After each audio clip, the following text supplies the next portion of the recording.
আমার জীবনের এই কাহিনী হয়তো আপনাদের অবাক করে দেবে যে বিয়ের পবিত্র বন্ধনে আবদ্ধ হওয়ার আগেই আমি কি করে অন্তঃসত্ত্বা হয়ে পড়লাম।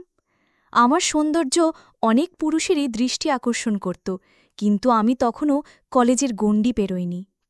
এরই মধ্যে বাবা আমার বিয়ে ঠিক করে ফেলেন একজন সেনা সদস্যের সাথে, যার নাম রূপম। রূপম যেহেতু সেনাবাহিনীতে চাকরি করত, বছরে প্রায় ৬ মাসই তাকে সীমান্তের প্রহরায় কাটাতে হতো। ছেলেটি দেখতে যেমন সুদর্শন ছিল, তেমনি সে ছিল তার বাবা মায়ের একমাত্র সন্তান।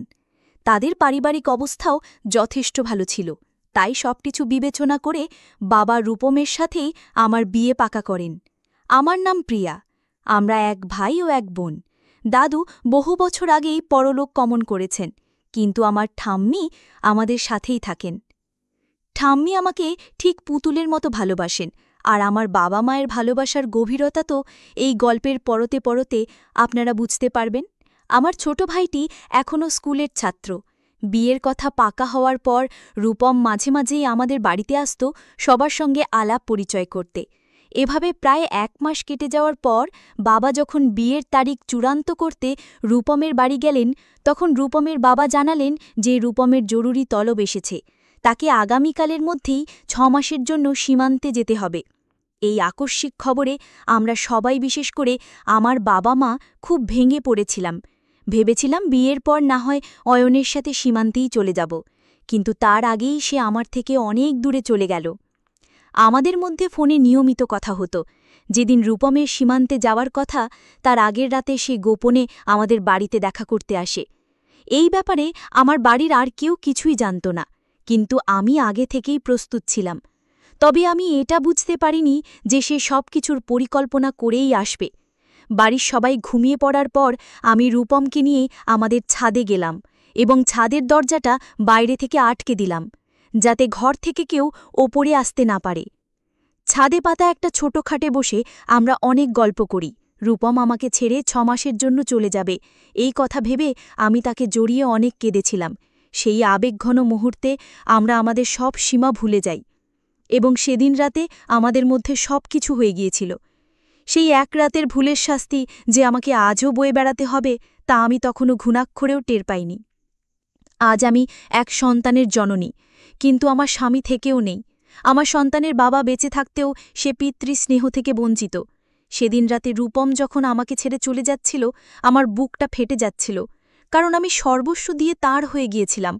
অয়ন কথা দিয়েছিল ৬ মাস পর ফিরেই সে আমাকে বিয়ে করে তার বাড়ি নিয়ে যাবে, কিন্তু তার যাওয়ার ১ মাস পরেই আমি অসুস্থ বোধ করতে শুরু করি। আমার প্রায়শই শরীর খারাপ লাগত, বাথরুমে গিয়ে বমি করতাম। একদিন আমি বাথরুমে বমি করার সময় আমার ঠাম্মি শব্দ শুনে ছুটে আসেন।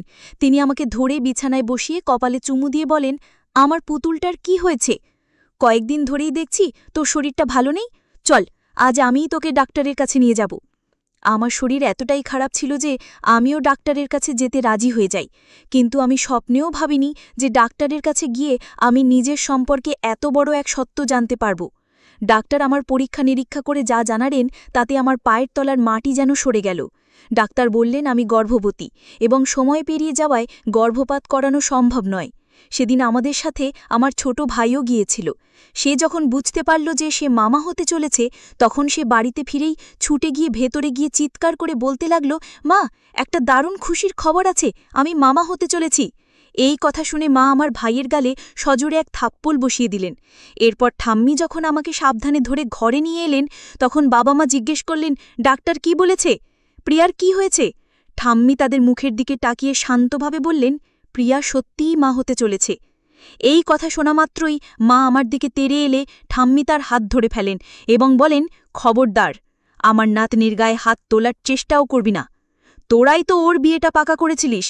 বিয়ে ওকে শ্বশুরবাড়ি পাঠিয়ে দিতে পারতিস, তাহলে আজ এই খবর শুনে তোরা সবাইকে মিষ্টি খাওয়াতিস। সব দোষ তোদের, এতে প্রিয়ার কোনো দোষ নেই। আর যদি তোরা ওকে নিয়ে কোনো আজে বাজে কথা ভাবিস, তাহলে আমি আমার নাতনিকে নিয়ে এই বাড়ি ছেড়ে আমার গ্রামের বাড়িতে চলে যাব এবং আমার সমস্ত সম্পত্তি ওর নামে লিখে দেব। সেদিন আমি ঠাম্মিকে জড়িয়ে ধরে অনেক কেঁদেছিলাম, কারণ আমি ভাবতেও পারিনি যে এক রাতের ভুলের জন্য আমার জীবনটা এইভাবে বদলে যাবে। আমার বাবা তার একমাত্র সম্বল সবচেয়ে দামি জমিটা বিক্রি করে নগদ 15 লক্ষ টাকা অয়নের বাবার হাতে তুলে দিয়ে আসেন, শুধু আমার বিয়েটা যাতে তাড়াতাড়ি হয় সেই আশায়। আমরা ঘুণাক্ষরেও টের পাইনি যে এটা ছিল আমার হবু বর এবং শ্বশুর শাশুড়ির যৌথ ষড়যন্ত্র। 15 লক্ষ টাকা পাওয়ার পর আমার বাবা যখন বিয়ের তারিখের কথা বলেন, তখন আমার শ্বশুর জানান যে ঘর মেরামত করার জন্য তার আরও 3 লক্ষ টাকা লাগবে। আমার বাবা সেই টাকাও তাকে দিয়ে আসেন। এত টাকা পাওয়ার পর আমার শ্বশুর তার ছেলেকে অসুস্থতার মিথ্যে মেডিকেল সার্টিফিকেট দেখিয়ে 15 দিনের ছুটি নিয়ে বাড়ি প্রাণান। তার ফিরে আসায় আমরা সবাই খুব খুশি হয়েছিলাম। কিন্তু বাবা যখন বিয়ের তারিখ পাকা করতে তাদের বাড়ি যান, তখন তার একটি দামি 4 চাকার গাড়ি এবং আমাদের বাড়িটা আমার নামে লিখে দেওয়ার দাবি করে। আমার বাবা তাদের পায়ে ধরে কেঁদে বলেন, আমার যা ছিল আমি তো আপনাদের সব দিয়ে দিয়েছি, আমাকে আর নিঃস্ব করবেন না, বাড়িটা দিয়ে দিলে আমার ছেলেটাকে নিয়ে আমি পথে বসব। তখন রূপমের বাবা বলে, বাড়িটা তো আপনার মেয়ের নামেই থাকবে, ভয় কিসের? আপনি যদি গাড়ি আর বাড়িটা দিতে না পারেন তাহলে এই বিয়ে হবে না। বাবা সেদিন বিধ্বস্ত হয়ে বাড়ি ফিরে ঠাম্মিকে সব কথা বলেন, আর আমি আড়াল থেকে সবটা শুনে ফেলি। আমি সাথে সাথে রূপমকে ফোন করে তার বাবাকে এসব দাবি থেকে বিরত থাকতে অনুরোধ করি, কিন্তু রূপম সাফ জানিয়ে দেয়, আমি আমার বাবা মায়ের বিরুদ্ধে যেতে পারবো না। সেদিন আমি বুঝে গিয়েছিলাম যে রূপমও তার পরিবারের মতনই লোভী। আমার বাবার চোখের জল দেখে আমি বুঝতে পারছিলাম আমার এক রাতের ভুলের শাস্তি পুরো পরিবারকে পেতে হচ্ছে। বিয়ের দিন মণ্ডপে মালা বদলের ঠিক আগে অয়নের বাবা আমার বাবাকে উদ্দেশ্য করে বলেন, ভাই সাহেব, গাড়ির চাবি আর বাড়ির দলিল আমার হাতে দিলেই এই বিয়ে সম্পন্ন হবে। এই কথা শোনার পর আমি আর স্থির থাকতে পারিনি। আমি মণ্ডপ থেকে উঠে গিয়ে বাড়ির দলিলটা সবার সামনে আগুনে পুড়িয়ে দিই।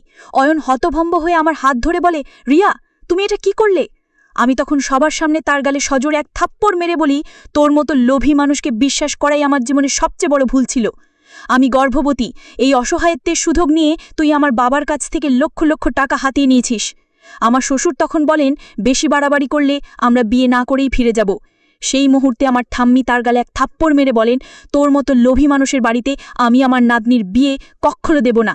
এরপর ঠাম্মি যৌতুক চাওয়ান অপরাধে পুলিশকে ফোন করেন এবং পুলিশ এসে আমার শ্বশুর ও অয়নকে গ্রেপ্তার করেন। আমি সমাজের ভয় ও লজ্জাকে জয় করে সেদিন বলেছিলাম, আমার সন্তানকে মানুষ করার জন্য আমি একাই যথেষ্ট। আমার এমন লোভী জীবনসঙ্গীর প্রয়োজন নেই। আমি চাই না আমার সন্তানের ওপর এমন মানুষের ছায়া পড়ুক। আসলে সেদিন রাতে যা কিছু হয়েছিল তা ছিল অয়ন ও তার পরিবারের পূর্ব পরিকল্পিত, কিন্তু আমার বাবা মা ও ঠাম্মি আমার পাশে ছিলেন বলেই আমি সেই কঠিন সময় পার করে একটি কন্যা সন্তানের জন্ম দিয়েছি। আজ আমার মেয়ের বাবা থাকতেও নেই, কিন্তু আমার পরিবার তাকে ভালোবাসায় ভরিয়ে রেখেছে। আমি এখন স্বামী ছাড়াই আমার বাবা মায়ের সাথে থেকে আমার মেয়েকে জস্তীর্ণভাবে মানুষ করছি। বন্ধুরা, আজকে গল্পটি এখানেই শেষ করছি। গল্পে কোনো ভুল ত্রুটি থাকলে ক্ষমা করে দেবেন। গল্পটি ভালো লাগলে অবশ্যই লাইক, শেয়ার এবং সাবস্ক্রাইব করতে ভুলবেন না।